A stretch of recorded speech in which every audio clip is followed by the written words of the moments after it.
welcome everyone to today's study group lecture on EngineAPI. We are in week 7 of our study group, diving deeper into Ethereum, and today we are learning about a very important part of Ethereum, which is actually the sort of the heart, the connection between the consensus and execution layer. And it's my honor to have Mikhail here because he was essential in designing EngineAPI. I like your title here, research engineer. Like I think Mikhail is really interesting to talk to because he's really like between the engineering and the research.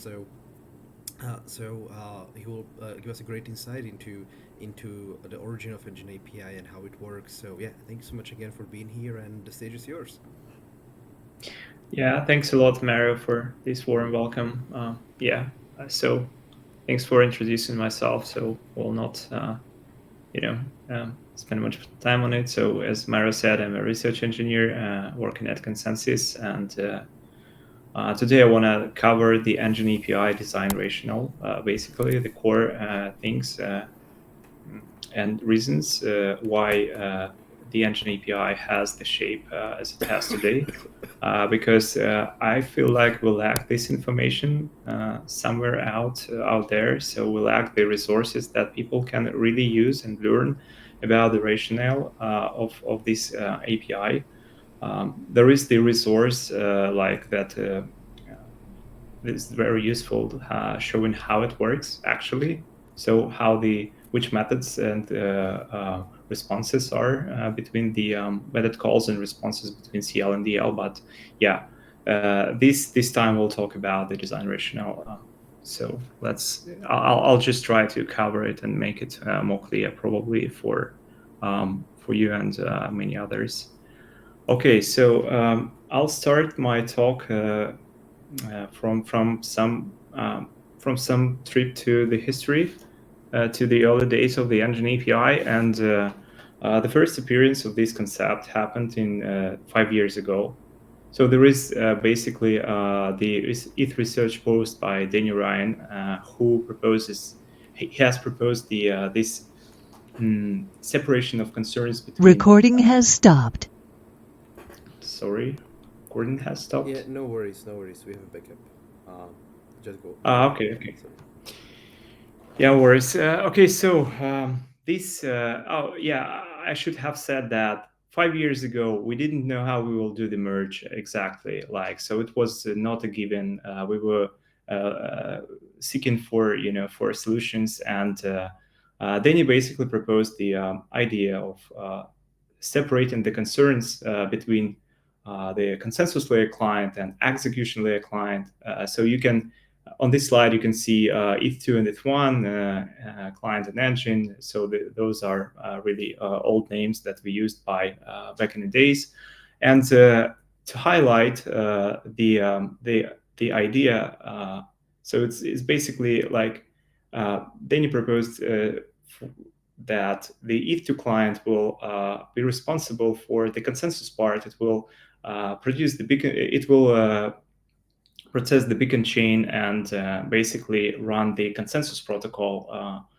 And this consensus protocol will come to consensus on the beacon chain, and this beacon chain in relation to the execution layer chain. So this relation was not set by that time, but we were thinking about the execution layer part, which will manage the execution layer chain. Because it has EVM, already has EVM. It has the ETH1 state, the world state management. It runs the transaction mempool, so it actually is built in the blocks, the L blocks, or the payloads, as we call them later on. And in these relations between these two clients, the consensus layer client was supposed to be driving the execution layer client, as it is shown on this picture. And what's proposed as the communication channel, the JSON RPC was proposed as the communication channel, because EL client by that time was already equipped with JSON RPC API, which was used by users to query blockchain data, see the transactions included on chain, and do other stuff, do other more fancy stuff. So yeah, that's where the first idea of the EngineAPI appeared, and then during the same year, Guillaume from Geth team actually developed the first execution engine, the prototype of the execution engine based on Geth, which called Catalyst, and this execution engine client already had these three API methods that we used to prototype the first kind of like merge like client pair where there was a CL part and EL part. The catalyst was on the EL part. And here basically we see three methods, three core methods that are still used today. A lot of details changed since that time, but those three things, which is basically inserting block, setting the head, and producing a block, they did not change. So we will, on the next slides, we will see how they look today. And yeah, I think naming is very important for engineers. And the name engine was proposed by Protolambda. And thanks a lot for this name. I think it really reflects what this API is about, as opposed to the eth2 prefix that we had in the first execution engine.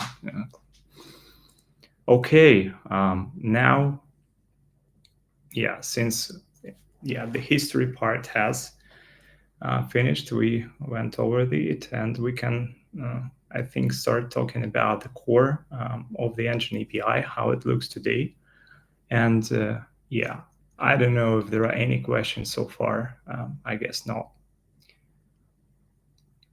but maybe. Yeah. Okay, let's just move on.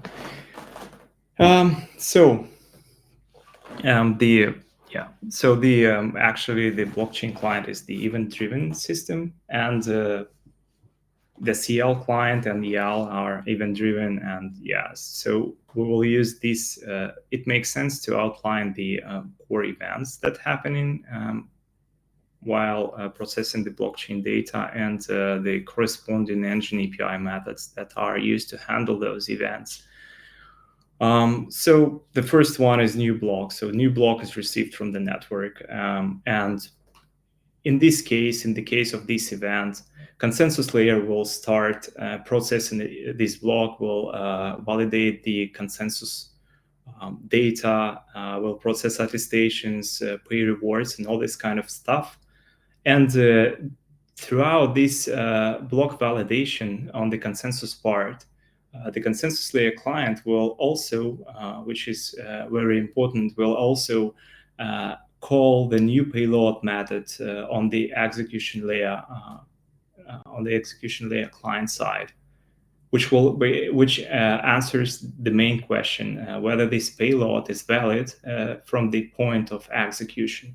So whether it's well formed, like whether the payload corresponds to the block hash that is coming within this payload, and what is more important, whether this payload is whether transactions included in this payload are valid and correspond to the state root of the payload. And so the next one is update head. So whenever the more consensus data are processed, like new attestations are coming, new validator votes are happening, new block arrived or whatever. So whenever the consensus protocol comes to a point where the head of canonical chain gets updated on its side, it propagates this information to the EL client and uses the fork choice updated method to do this, to propagate this information. And also the fork choice updated has additional semantics, which is to start the payload build process. And we will talk about this specific case later on and figure out why this method has basically to semantics. So and update head can actually happen without any new block arrived. So just basically by receiving more attestations in favor of more votes in favor of one block, the consensus layer can make a decision to switch the head to that block. And this is how it, and it is just basically sends the fork choice updated message, signifying what is the current head. So, and the last bit of this part is the block building. So we obviously need to build blocks to keep actually building our blockchain and keep including transactions into a block, into blocks into the blockchain. And there is a build block functionality that also requires communication with EL, because EL is responsible for building a payload. And the payload build process triggered by the fork choice updated, and there is the method that obtains the payload that has been built, which is called get payload. So that's it. Can you hear me? Is it fine? Awesome. Okay, so let's dive a bit deeper into a couple of the main methods, which are new payload and fork choice updated. So the new payload here is called when the new block is received by CL. And what's in the request? And the request is basically the payload itself and some additional data that CL sends to EL. So these data, I'll talk about them a bit later. Execution. So then how this method is actually handled by the EL. First of all, EL validates the block hash. It computes the block hash and matches the one that is given by CL as a part of the payload. It is very important for CL to know whether this block hash is actually valid. And also here we see that the execution request, which is new to Pactra, newly introduced in Pactra, this bit of information is not now on the mainnet, but will be soon. It's also kind of like validated by EL side. There is a commitment in the EL block header that is the commitment to actually the execution request, and it is important for EL to validate it as well. There is also expected block version hashes. Actually, so what I would like to highlight here is that the EL does some validations, some preliminary validations that are requested by CL. So CL, it is important for CL to know that execution requests are valid. Has a valid commitment. It is important for CL to know the expected block version hashes are the one that are contained in the payload. But why then? Then the reasonable question is why CL does not do it.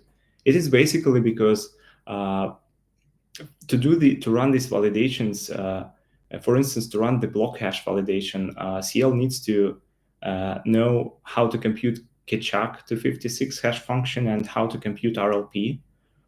Which is completely something that CL is not aware and should not be aware of. To validate the block version hashes, CL would need to parse transactions, so it would need to learn the EL the EL specific thing, which is transaction encoding. So CL basically defers all these responsibilities to EL. This is what matters. This is what is important. So this is where we see the separation of concerns in practice. It's not only to run the transactions, but it also to do some specific encoding and cryptographic primitive checks that CL is not aware of. So we don't want to introduce RLP and Keccak on CL side. And this is why it is here. And after doing this preliminary validation, actually, the payload is executed by EL, and the corresponding status is returned, whether payload is valid or not. The parent beacon block root is used in the execution, and it actually the bit of information that consensus layer propagates to the execution layer, and this parent beacon block root is kept in a system smart contract. There is a history of parent beacon block roots that are reside in a system smart contract on the EL. So EVM, so this information is can be accessible from the inside of the EVM, so other contracts can use it. And this is very. There are many useful There are many use cases for this parent beacon block root. So on one hand, we have a separation of concerns, and we don't do unnecessary things on CL side. But on the other hand, we have like a more tight relations between CL and EL, like passing the parent beacon block root, so EL can store it and actually expose to the application layer. Yeah. So next one is fork choice updated. It's basically the main payload of this call is the fork choice state. So what is the head block? Also, what's passed is the finalize block and save block. Finalize block is used for is used to be exposed in the JSON RPC API to the consumers of JSON RPC API. And yeah, it's also probably used for EL state management. Yeah, but what matters the most here is the head block. And also in the request, the payload attributes can also come in the request. And these payload attributes are passed in the case where there is a request to start building a new payload. And they contain like this parent beacon block root, timestamp, and other stuff, other bits of information that EL needs from CL to actually build a payload. And this part of request is optional. So if payload attributes are not coming, the payload build process is not started. Yeah, so the execution is simple. The head is updated to the one that is given. The build process is started if needed. So it's like simple from the surface, but under the hood, it's quite complicated in terms of implementation. And there is also the payload status in the response and payload ID if the build process has been started. So the get payload will use the payload ID to obtain the payload later on. Okay. If there are no questions, and I wanna.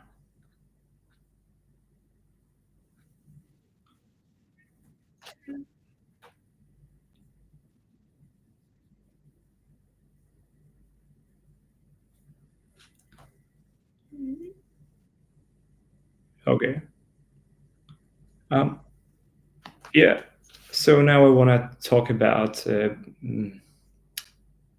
beacon blocks and payload relations. So this is important for understanding for the context that will help understand the next part of the presentation. So actually, so we have a blockchain which consists of a beacon blocks, and every beacon block has a payload. So there is no way for a beacon block to be empty and have no payload. The payload can be empty itself, so it can have 0 transactions, but every beacon block has a payload. And the payloads are also forming a blockchain. So every payload has its parent. Likewise, every beacon block has its parent. So we basically have one blockchain encapsulated in the other one. And this inner payload blockchain, it has a one-to-one relation, like the one-to-one relation with the outer blockchain, which means that every payload has only a single beacon block it is wrapped by, and the other way around, every beacon block has only a single payload. which is important. So we have two blockchains, but they are very tightly coupled, and they have a and bits of these blockchains has a one-to-one relations. So on the next slide, I will mostly talk about payload AL blockchain, which is the chain of payloads. But you should also understand that there is the beacon block wrap in every payload. Okay, so let's go to the let's just cover how the block processing is happening. Imagine this situation that the new block has received. Suppose it is a block C, and currently our node is in a state where block B is the head. The consensus layer and execution layer has validated block B, and block B payload and consensus layer actually, after executing the consensus protocol, decided that B is the head, and the EL also knows that the payload of B is the head of the chain. So the new block C's come in. The consensus layer starts to process it. It finds that the block C is the child of B. It starts to process the consensus information, and at the same time, it does a method call. It does a new payload method call to EL. We are in a very happy case. EL has all the information. It knows its parent, the parent of this payload. It has the state, which is the state of which is the post state of B. So the post state of the payload C parent. So it can actually just run all the validations, check the block hash, check the other bits of information that are coming from consensus part, and then execute transactions. So it does this in a synchronous fashion in this case. So EL synchronously executes the payload and responds to CL. So that suppose the payload is valid. But CL learns that the payload is valid. It's fine. It's great. But you should notice that the head is not yet set to block C. So there is no way where the C becomes the head without the fork choice updated method call. So when all the validations are passed and on the CL side, and CL is aware that the payload of block C is valid, and then the CL side runs its fork choice function. And if this fork choice function returns block C as the head, CL will send this information to EL, and EL will set the block C as the head only after that. So this is how the regular happy case block processing is happening. Let's consider reorg. What happens in case of reorg?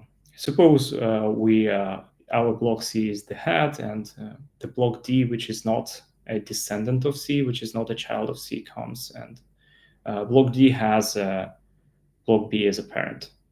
So new payload method called. EL says that okay, the payload D is valid, it's fine, and then CL decides calls the get head method on its side, and it appears that D becomes the head, and then the fork choice updated message sent to EL to signify that D is the new head of the chain. But suppose some times passed and more votes are coming from the network, and CL observes that block C is the head again. So it becomes the new head. So D is not the head anymore. And then the fork choice updated method call is done by CL to set C as the head. So this is the case which is quite common for for the mainnet and for the real network, where without any new block, the head can be changed and even reset back, depending on the situation. So this is what happens, and this is why the fork choice updated method is important, and why it can be called without any new block information. So it's just switches the head to the other block at any point in time. So EL is not aware of what is happening on CL side. This is just CL to decide. So CL drives this communication, as we remember from the first slide. Yeah. So now let's quickly cover the payload building. So here we have the fork choice updated. It sets the block C as the head, and also sends the payload attributes to build the block E. So this is because on the CL side, the CL part observed that it will be a proposer in the next slot. It want to propose a block, and it sets the payload build process in motion in this case. In this case, payload ID is returned, and then this build process will take some time. EL will be building the block on top of block C. Will be backing transactions into this block. So it's and at any point in time, EL should be ready to return whatever it has built till the current moment in time. So the CL will just call get payload with the corresponding ID, and will receive the payload that has been built, blobs, execution requests, and all the information that the CL requires from the EL side, which is not a part of a payload. This fork choice updated method has double semantics, as we mentioned before, which actually breaks the single responsibility principle, and most of the designs isn't that good. But in our situation, it is quite reasonable, because the EL clients can only run the build process, can only start the build process, and can only keep building a payload on top of the head of canonical chain. So these two events, these two things must be atomically processed by the EL, like setting the head and starting the build process. Because starting the build process on the block that is not a canonical head is the failure mode, which in this case we would have to handle somehow. So if it were two different methods, we would need to ensure some failure mode for the case where payload building is requested on top of non-canonical block, or we would need to somehow synchronize them. So the decision was made just to basically make these two things into one method, into one handler, to avoid the situation where we have some racing and which leads us to failure. So that's the answer to why the payload building is tightly coupled to the to updating the head of the chain. Okay.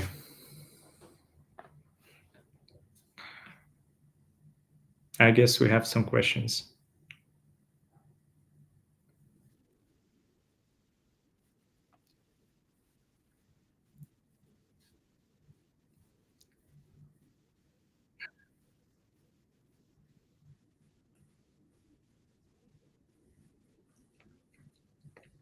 Yeah, it doesn't mean so the case I was mentioning doesn't mean the slot is empty. So the beacon block is proposed. The payload as a part of this beacon block exists, but this payload has no transactions. This can happen on some, I don't know, DevNet, which lacks of transactions in the mempool, or in some failure mode case for, say, some CLs maybe are doing it today or just did it, in the past. If EL is not responding, CL could just propose a beacon block with empty payload and would craft this empty payload by themselves. just not to miss the proposal. So in this case, this would have the beacon block, but in the payload, because we have this one-to-one relation, beacon block must have a payload, but the payload will be empty.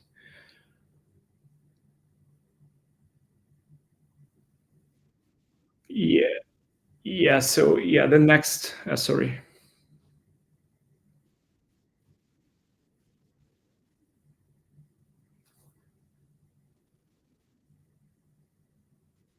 Yeah. So I think there is a question about why the EL have to know what is the head of the chain. Yeah. So yeah, that's a good question. First of all, EL needs this for its kind of inner purposes um, to manage the state, to do some all to actually do the state pruning. This is something in the weeds of the state management of CL. Also, it needs this information for syncing. So it always needs during the sync, it needs to understand what is the head. So which data EL needs to pull from the network, and this data are identified by the head. So whether it's a state, whether EL is in a state sync mode, or whether it's a block sync mode where blocks are pulled from the network and imported, it needs to know the head. And I think the other very important part is the JSON RPC API. It is very important for blockchain data consumers to know what is the head. And since the JSON RPC API, so the API for the application layer, is still served by the execution layer client, the notion of the head is very important.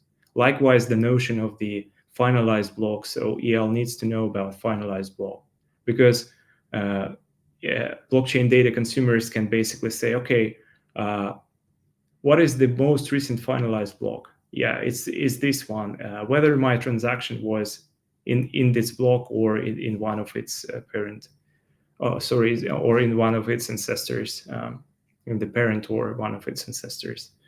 So yeah, this is why fork choice information is important. It's used by the blockchain data consumers. Okay.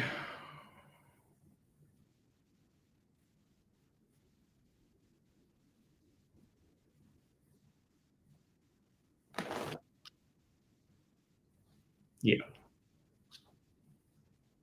Yeah. Yeah. And dev P2P is used to manage mempool, transaction mempool, and to do the sync. And yeah, that's this is very important part of EL. But if CL and EL are on the same page, they caught up with the head of the chain. Basically, CL will just send the new payload method calls, new payload messages to EL, and the EL will not need to request this information from the peer-to-peer. So it will be given by CL. It's only needed in the sync mode. Okay. Now, yeah. So let's move on. So before we were like considering like simple scenarios where we have all the required information to answer the question whether the payload is valid or not to execute this payload transaction. We covered reorgs as well. And payload building. So all these cases were like where where EL has all the information to process payload, to build the new payload and so forth. But what if not? So here we go to the sync, how the sync works and how it impacts the communication between CL and EL. So let's consider the case where some blockchain data on EL side are missed. Uh, let's just, for simplicity, say that some outage happened and the node was just shut down for for several minutes, maybe for 10 minutes, and it was started up. So say that software upgrade has happened, and during this shutdown, during this maintenance, when the node was shut down, CL and EL a bit diverged on the most recent imported block. So say EL, for some reason, a couple of blocks from EL database was just lost, dropped, or whatever. So we just lost a bit of blockchain data. But CL still awares that block B that was previously validated by the execution layer, yeah, it's valid, and C is the head. So CL starts up, and what actually happens? It pulls off on the CL side. It just pulls off the block D, which is the child of C, and starts sending these the payload of this block to the EL. In this case, EL doesn't know whether it doesn't know, it doesn't even aware of the parent of this block. So block C is unknown to EL. And in this case, we have a special status to handle this case, which is called syncing. And yeah, in this case, while in the payload execution, everything happens synchronously. So the sync process is happening asynchronously. So EL will be doing sync process, and CL will, in this case, if EL is in the sync, CL will be just receiving syncing status. When sending a new payload and when sending fork choice updated, so the syncing status will be returned. And as you can see on this diagram, once say that EL caught up, pulled off all these blocks from the network, and able now to validate block D, it actually validates it and responds with a valid status.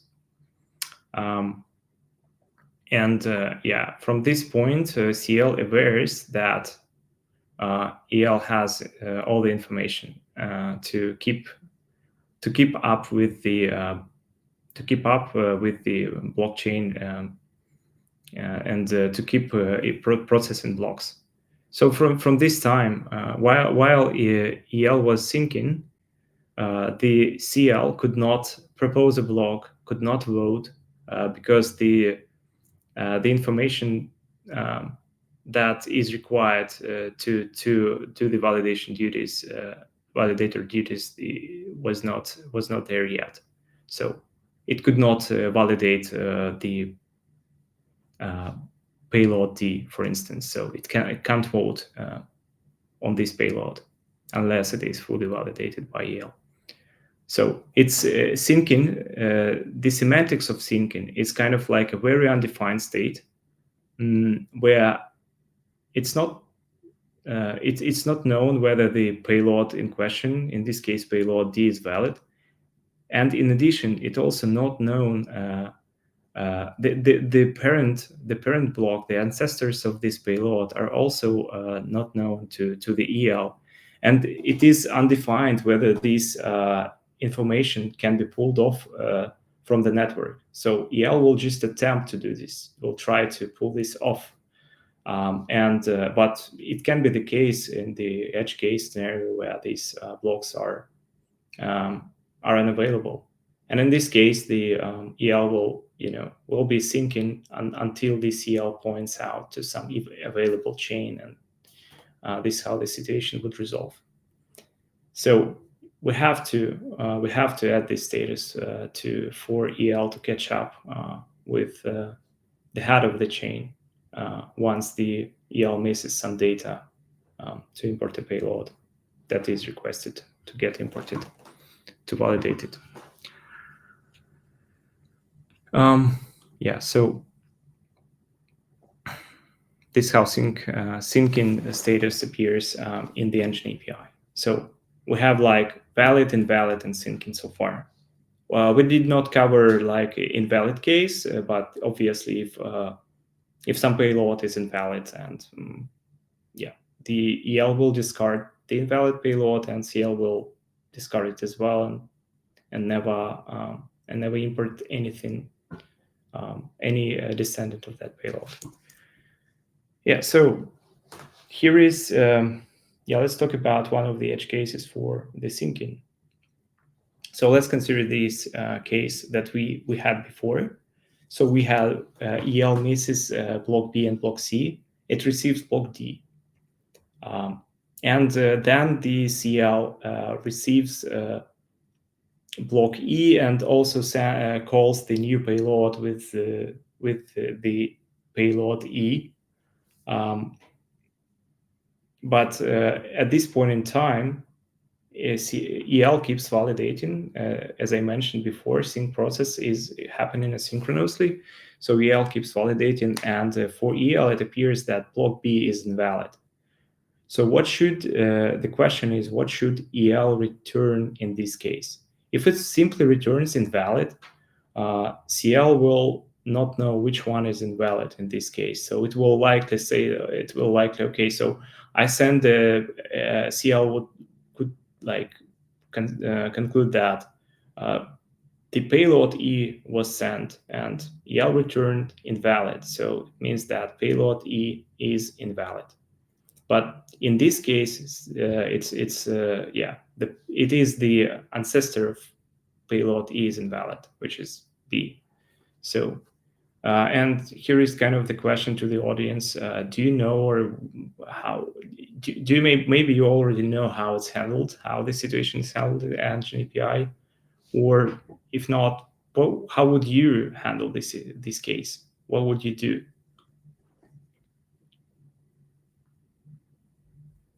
I'll just take a break. Take a bit of break.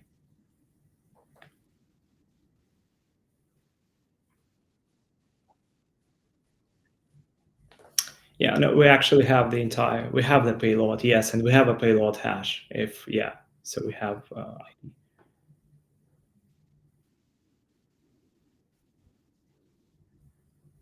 yeah, that's it. So yeah, yeah, that's how it works. Yeah, thanks for the right answer.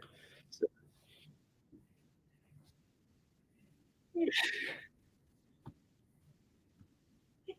cool. Yeah. So what's sent in response? Um, Obviously, status invalid, and the EL sends the latest valid hash, which will be A. So it's like, which gives us the required information. So in this chain, CL will see that the latest valid hash is A. So it will conclude that block B in this chain is invalid. So CL will invalidate all consensus layer blocks, all beacon blocks, starting from block B. So that's what it does, and never gets back to this chain. So this is one of the edge cases, and this is where we add more. This is where our payload status becomes gets more bits of information that are coming from EL.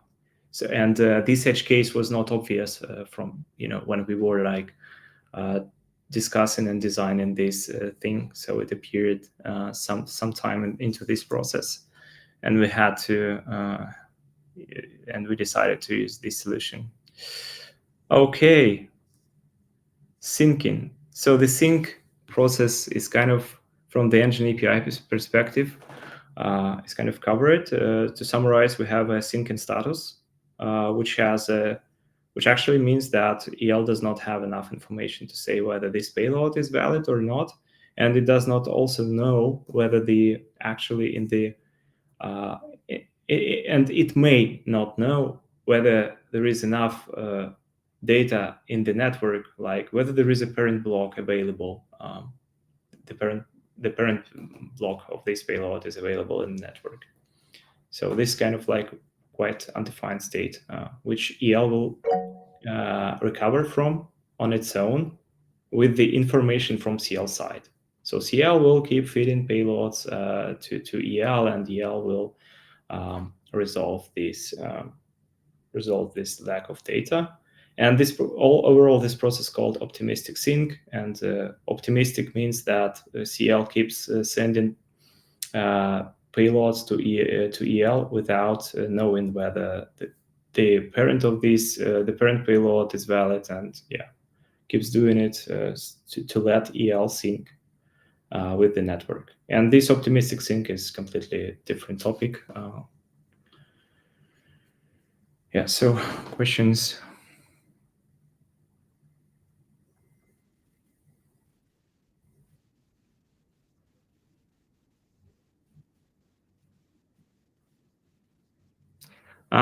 Actually, verify notify new payload is basically the new payload call. And in this spec, I guess in this spec, it's not the latest valid hash is not handled. This case is only handled by real consensus layer clients, because the spec assumes that we are in the lockstep mode. So syncing is never returned, because syncing is the specific status of the EngineAPI, and CL spec is agnostic to the communication channel between CL and EL. So CL spec is designed in a way that EL can be a part of CL client, so they can live in the same binary, so they don't need this EngineAPI communication channel to communicate.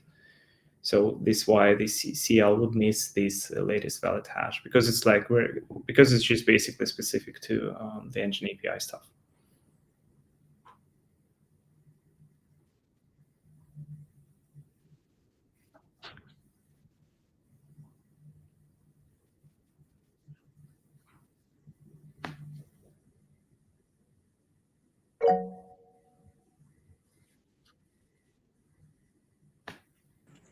Yeah, while we were at the last example, you said that because of some reasons, the execution client might have been left behind, and the consensus client will keep sending new data. Like it won't wait for the execution line to keep syncing. So, like, what are the ways in which execution layer client can receive that data which it missed during that inactivity phase? How will it ever cope up? Is the question how the EL can receive this data in another way than the given by CL? Or is the question, what is the other situation where EL can miss data? Uh, since CL will keep sending new blocks, and Yeah. what are the what are the ways in which EL can catch up to the blocks which it missed during the inactivity phase? Like, from where can the EL client query those blocks? Like, will it be the Okay, normal got it. root I sphere? see what you mean. Okay. Yeah. I get the question. So it gets it from the dev P2P, from the P2P, from the EL P2P. It can request blocks, it can request state. So it depends on the situation. Yeah, so it can get it from the P2P network, the EL P2P network.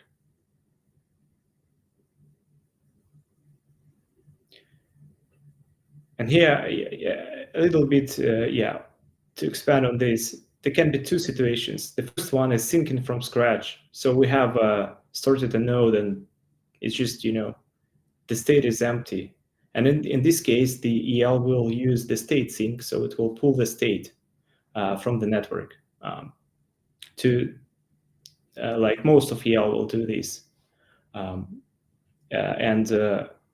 in this case, they will just, they will need the information from CL side. What is the head? What is the current head? So CL will need to go ahead to strike to the head, and then EL will be able to sync to run the state sync.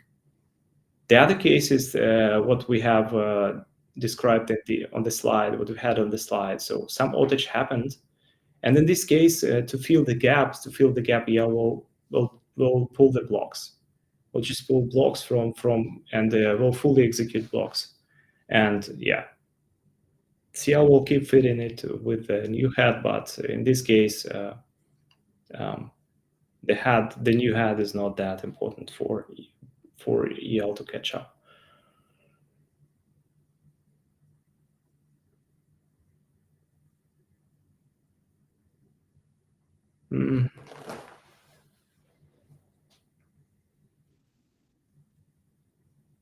Yeah, I see.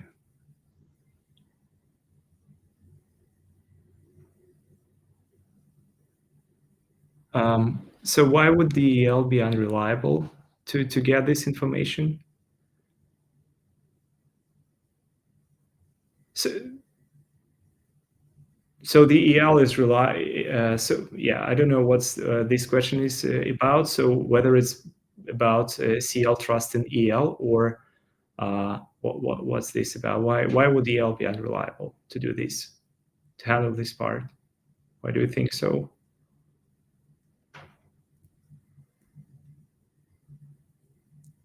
Okay, so yeah, so CL has the consensus information.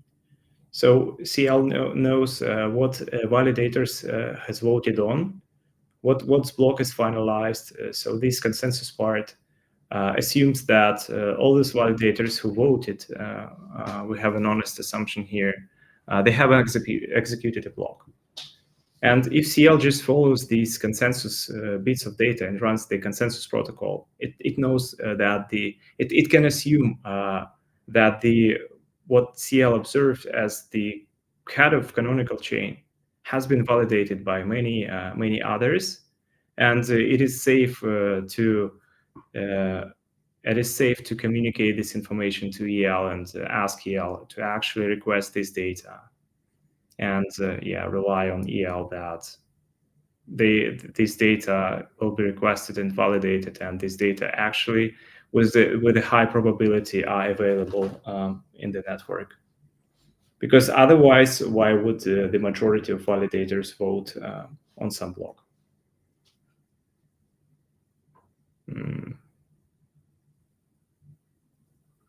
Oh yeah. So these rewards will happen, and it's fine. It's totally fine. It's handled by EL and it's handled by CL.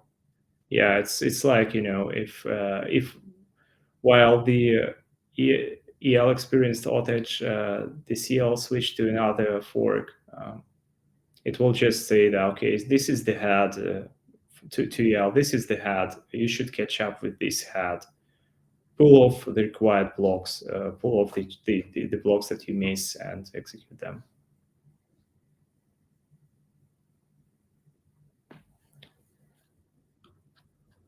Okay, so let's move on. Another bit of the client design that is reflected in the EngineAPI is basically the state management part. So there are two approaches to the state management which different EL clients use. The first one is, which I call multi-versioned. So the multi-version EL state management keep multiple versions of the state. And those versions are kept up to a certain depth of a block in the block tree. Usually clients use 128 blocks. So if, say, a block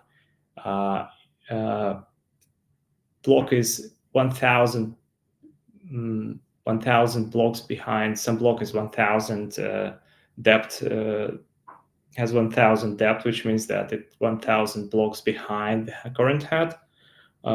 This state will be pruned, so the state will not be available for this block. But all that within some boundary, within 128 blocks, this will be around in the state database. And this type of clients, I would say they are more classic ones, like Geth and Nethermind and Bazoo. They can actually, whatever block comes from whatever fork, so we can, because as we previously seen, we can have reorgs, we can have multiple forks in the block tree. So this client usually can instantly execute blocks on any fork of the block tree. So basically, the examples that we had before where a new payload method is called and it returns valid in synchronous fashion. This was about these clients mostly.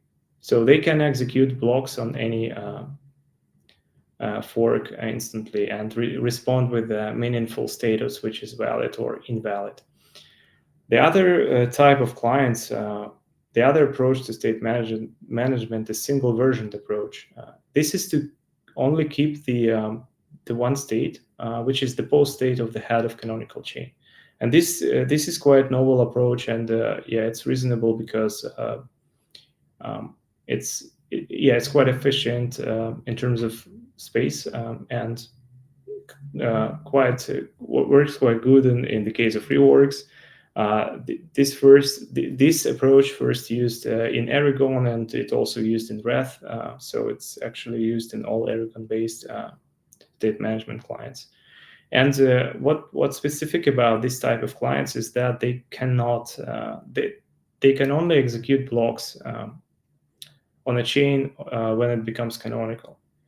So it means that consider the situation where the child of the head of canonical chain is coming. So this client will be able to execute this block instantly because it has the post state of the head. But if the block from the other fork is coming to this client, it will not be able to instantly execute this block and respond with a meaningful valid or invalid status. So it will handle it a bit different. So if the chain from which this block has came will become canonical, only then this type of client will execute this block. And this is this is like so this is what I've been like talking about. So this is like multi-versioned client handled this situation. So this is the example from the same example that we had in the on the rework slide. So block D is coming. The payload D requires the post state of payload B to be validated, to be executed. And this state is available in the multi-version case, in the multi-version design clients. It's been executed. The status is returned immediately in a synchronous fashion, and then from choice updated happens. So CL knows that this payload is valid, and CL can actually switch the head to the block D, to the corresponding block D. In a single version. So what happens here is the C is the head, and the post state of block B is not available. So block D is coming. What happens here is we need to decide what we will do in this case. And basically the decision is to introduce a new status, which is accepted. And the accepted status, the semantics of the accepted status is, so the payload's parent is known, and the entire chain of payload's ancestors are known. The block hash and all these bits of information that are validated without executing a payload, they are also kind of valid. This information is valid for the entire chain, but the payload execution status is unknown. So this is what this status means. And CL clients, and from the perspective of CL client, this status is kind of like syncing. So if you see that the block D is accepted, you can you obviously cannot vote on this block and whatever else. So what happens next? So we have this block D is accepted, right? So we don't know anything about whether its transactions are valid or not. So where is the execution of this block is valid or not? So when the payload execution happens, actually is when the CL calls the fork choice updated method. So the CL decides, okay, so there is the sum accepted method D, accepted payload D, accepted block D, and CL doesn't know whether it's safe to switch to this to this block as the head of canonical chain, but CL does this kind of optimistically, and the fork choice updated in this case will trigger the block execution, so the block D will be executed. And these type of clients like Erigon will use reverse state diffs to obtain the block B, the payload B post state, and apply the payload D on top of it.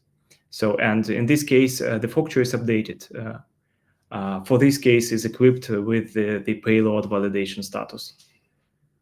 So in this case, if the payload is valid, the CL will switch the head, but also CL needs to handle the case where the payload is invalid. So it will not switch the head, it will just invalidate this block and switch back to block C in this case. Yeah, so this situation also has an edge case, which is similar to the syncing edge case where historical block was invalid. And yeah, so we consider this chain of blocks D, E, F, and actually they were accepted, and but in fact D is valid, has D execution is valid, but E execution is invalid. And in this case, when we use the same, so we use the same status. We in this case where fork choice updated happens, yeah, it will, the EL will return the status invalid and will return latest valid hash. So this is how this is actually how the situation is handled. Very similar. Also, yeah, to finish this part, there can be the edge case, and the spec allows for EL clients to behave this way to actually return syncing when the EL client knows that there is a long, very long chain of accepted payloads, and it will take a lot of time to execute it. It may return syncing. So, and yeah, and once the fork choice updated will be called again, it may return valid or invalid. So so this actually means that the fork choice updated response has the full payload validity status as the new block. And this is required to handle different clients, different EL client architectures, which are different with respect to the state management. Okay, so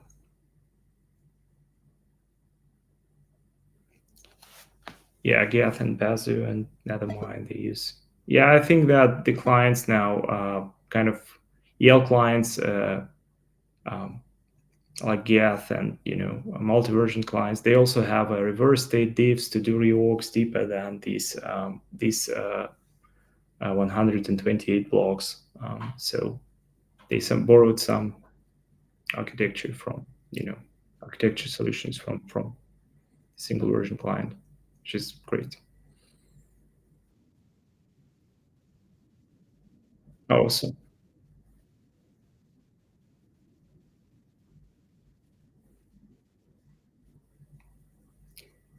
Yeah, Wrath also is a single versioned. Yeah, this is just my like separation. So I don't know how they call these concepts themselves, but yeah, they are similar to Eragon, as far as I know. Okay, so yeah, if no more questions, let's just do a summary. So the EngineAPI allows for a separation of concerns between CL and DL. It allows to not bring Kachak, RLP, and other stuff and transaction encoding to the CL side. It also handles the payload validation, like transaction execution. So it has a corresponding statuses for that and handles various edge cases. EngineAPI also handles the situation where EL needs to pull data from the network to keep validating the payload that is requested by CL. So there are special statuses. There is a special status for this, which is syncing. And CL needs to adhere to this status and not performing any validation duty while EL is in sync. So one of the core core principles is kind of like for this API, since this API is like very specific and is very important and on the critical path between CL and EL on this for CL and EL communication. We try to keep it simple and minimalistic as it is as far as possible, and add things to this API only when they are really necessary. And yeah, so also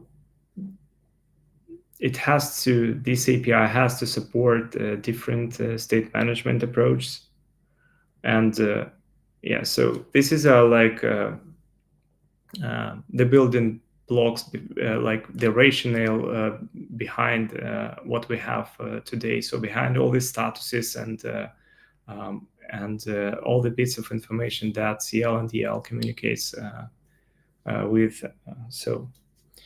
And yeah, what I haven't covered here is the about the EngineAPI that you can learn yourself from the spec.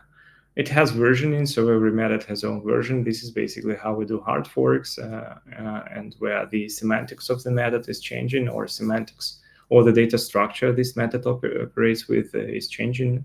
The new version is introduced.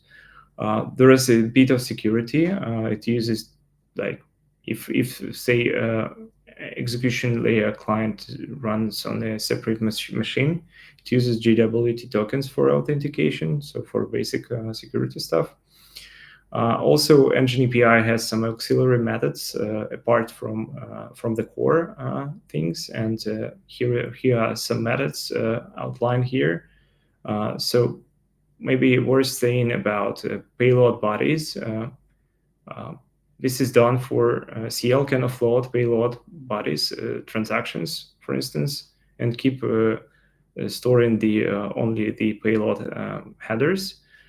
This is done for deduplication purposes, because the transactions, this information is stored on the EL side, and this information actually consumes a lot of space. So it is much more optimal to request payload bodies from EL upon demand.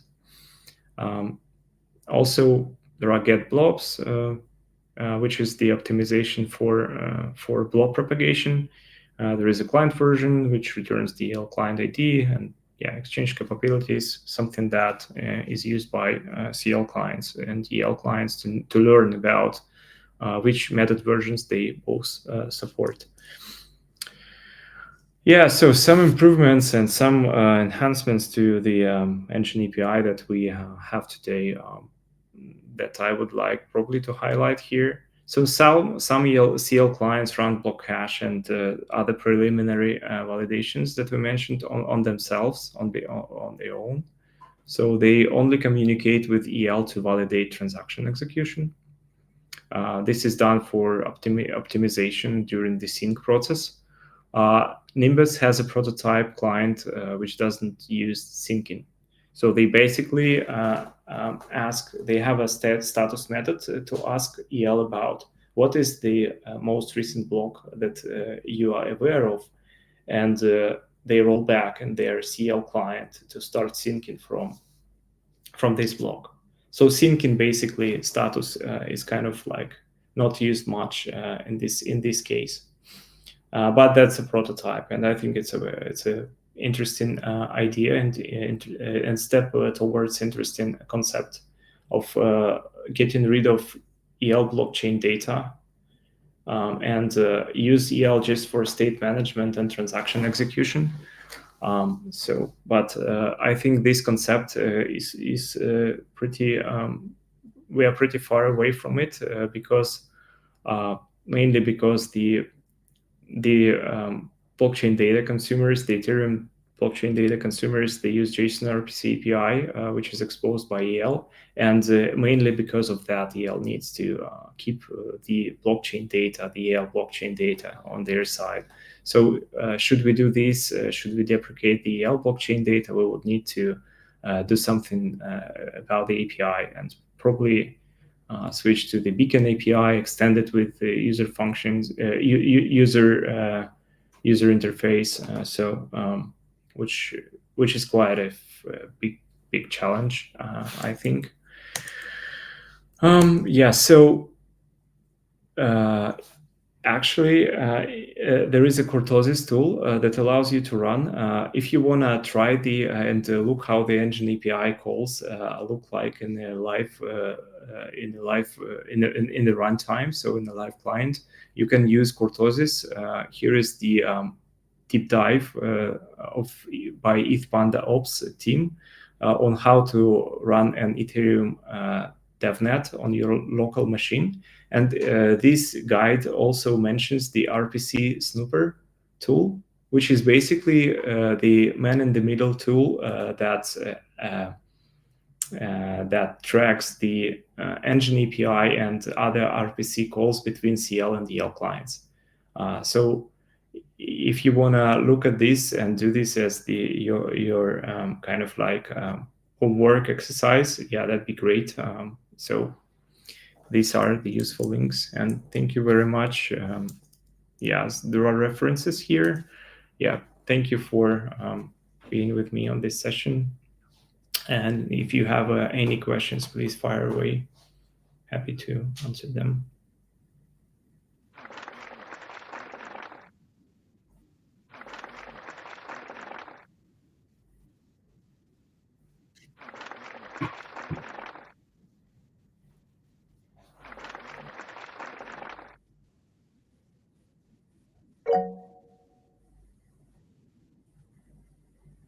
Yeah, just a quick question on like future improvements. So of course we'll have things like Verkle, which we'll be trying to send proofs back to consensus layer. And I'm just curious if the same flow will be for EngineAPI, like for choice updated and then get payload v2, and just like maybe the payloads are going to be what's going to change with those types of future upgrades. Yeah, definitely. So in this case, we would not need syncing, right? So we would kind of like the sync would be removed from the critical path of validating the payload, because the payload itself will have all the information required to execute transactions. So this would be a great step towards deprecating syncing and simplifying the whole communication between CL and DL. Nice. Looking forward. Yeah, me too.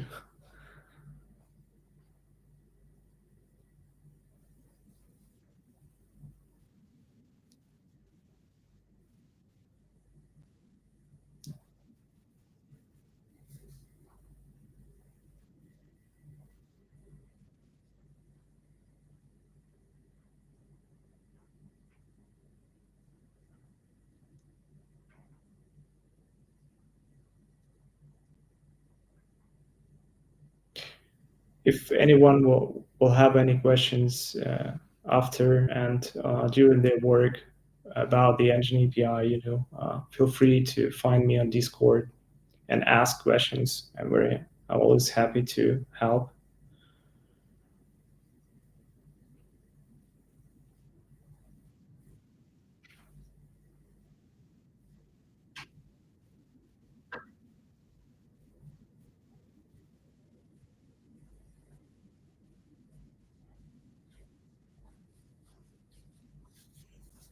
Yeah, you can use. Yeah, you can use Cortosis tool. Sorry. Yeah. Okay. Yeah, you can use Cortosis tool actually, and this RPC snooper to take a look at how it works in practice. So how these methods are being called by CL and responded by EL. I think it's going to be a very interesting exercise to do this. It should be pretty straightforward. So you just basically run the kurtosis, just using this guide, and in one of the configs you set this snooper tool to just enable the snooper tool, and it will drop logs,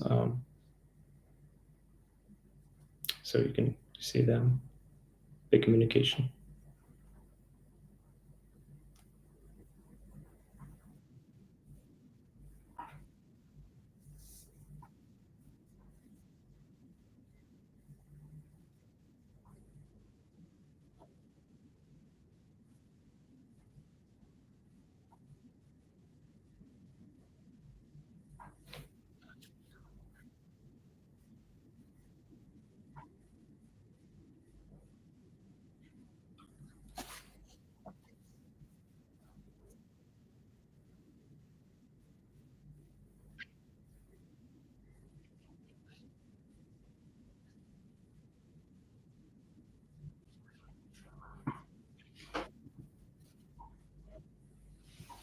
Yeah, fun, really.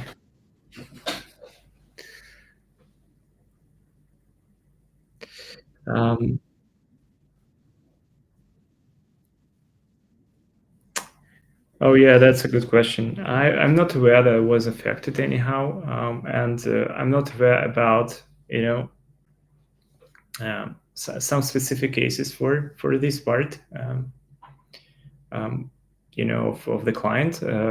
But this difference between these two type of clients is kind of something that is given, and that is happening not only in the cases like Holosky, but Holosky, and in other cases like it can happen on any testnet and devnet. It's like a regular situation. And specifically to Holosky, I am not aware of very deep of reorg of a huge depth where these kind of would start meta a lot, like where we have like a very long chain that I don't know, like 1,000 of blocks, and we reorg to that 1,000 of blocks, and like Aragon Red had to execute those blocks instantly, and so I'm actually not aware. I'm not sure that any kind of this reorg happened on Holishki. There were reorgs, but they were like in a meaningful distance, like in a manageable distance.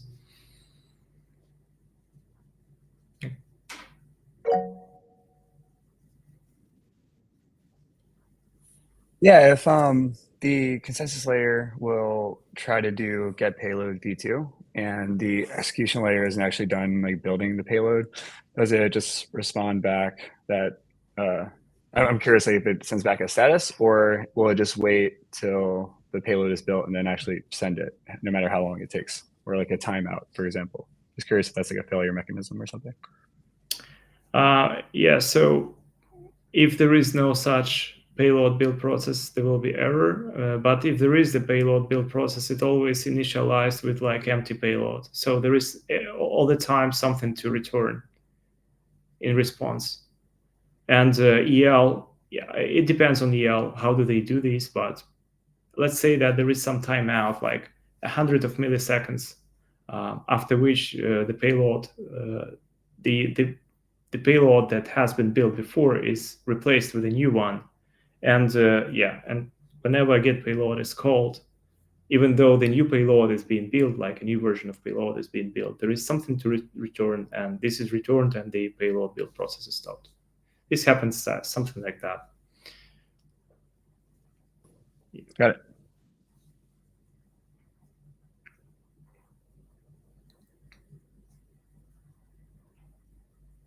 Yeah.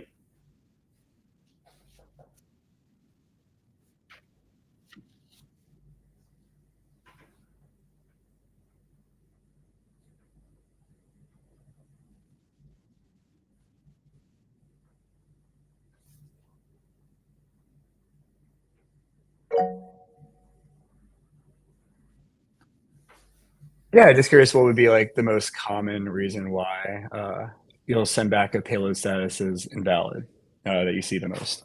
Curious. Oh, the most one. Interesting. It could be a malformed block hash, for instance. Or basically the most common one. Yeah, good question.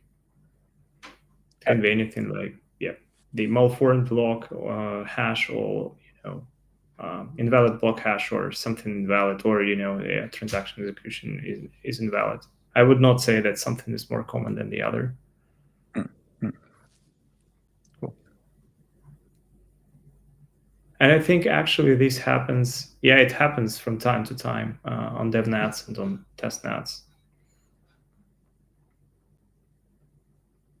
And sometimes it happens, it also, but I'm not sure if it's common to mainnet, honestly. There are CL blocks that are invalid, but not sure about payloads. Sometimes, happens that some builder build a block, which does not pass some basic validation, some basic CL stuff.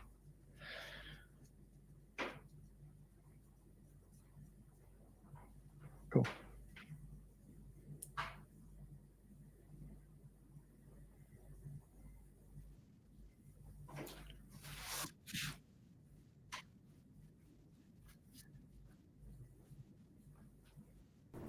We are right at a time, so yeah, awesome. Thank you so much again. Yeah, we learned a lot today. I really appreciate you coming here and covering the EngineAPI, Mikhail. It was really great. Yeah, definitely learned a lot. And please, everyone, take home the exercise. Take home uh, kurtosis exercise to try to run the client pair and see how the API actually behaves live. Yeah. So hopefully you can learn some more from this as well. Very well. Awesome.